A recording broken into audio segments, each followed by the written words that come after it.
So here's the problem. One day, when humans will have died out because of their own stupidity, sheeps are going to take over the world. Just take this as a fact. And I think their behavior is going to be just as ludicrous as ours right now. Which is why the little sheep will ask its mother exactly the same questions as our toddlers are doing right now. Mommy, why is the sky blue? And the mother will be exhausted because she just came home from prosecuting criminals at work, which is why she will say, I don't know. And why are stones heavy? And the mother will again say, no clue. But this doesn't discourage the little sheep, which is why it will keep on asking. But why do trees grow upwards? And why do we have 4 hooves? And why is there wool on our body? I want to have fur. Can I get fur? Why can't we fly? Why do we need to drink water? Why can't we breathe underwater? Be quiet! And of course the mother is sorry for that outburst as soon as she finished these 2 words, will apologize, and after a few minutes everything will seem to be fine again.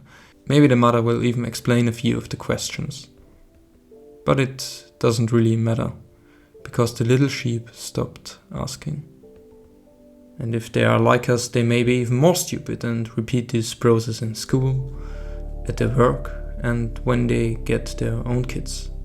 And at the end of their lives they will look back, knowing that something went wrong, but not quite what. If they are anything like us. This was my reaction, the reaction he gave me. Stan, that is the worst idea I have ever heard. Another story, another problem. Every day Peter has a house, and he decides to open this house for everybody. So he opened the door and people went inside, took his shoes, the television, his money, etc. and used it for themselves. So of course this is very unfortunate, but what he decides to do in response is barricade himself in his house and never come out of it again. So I think this is an understandable response, but still an extremely stupid one. And it's actually something nobody would ever do. What everyday Peter would actually do is be more careful. Lock the door and close windows when he goes out. All that stuff. So you might say that the first response from Peter would never happen. It's ludicrous. But why then do we react exactly this way when our intellectual property is stolen? If one of our ideas gets stolen, we would also barricade our thoughts, and people would understand that and even think it's smart. Maybe even so smart that they will start barricading their thoughts as well, which is the equivalent to buying a house and barricading yourself instantly without anyone else having even entered yet.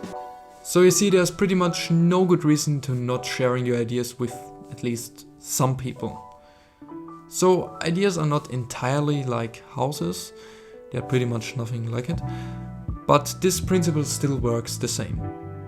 But anyway, someone might steal it.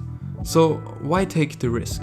Well, if people start discussing your idea, they actually add their knowledge to it, which will make the idea better.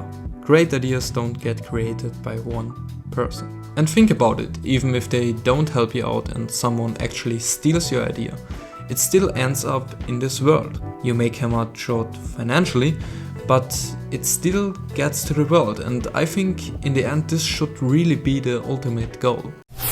Wir haben 2 Möglichkeiten, kreativ zu denken. So now it gets a little tricky. No sweet story. So listen up. Vera F. Birkenbill, who was a non-fiction author, describes creative thinking in 2 ways. The first one is connecting different facts about one topic and therefore creating new associations. You know 2 facts about one topic and you connect them.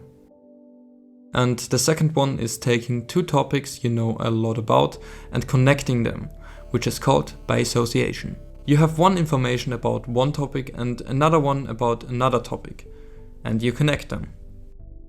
So this is one way to look at forming ideas, but to make my point, it's not really important if it's the only one or one of many, because what is important is that you probably didn't know this technique, and you probably don't know any technique on how to think to create fantastic ideas.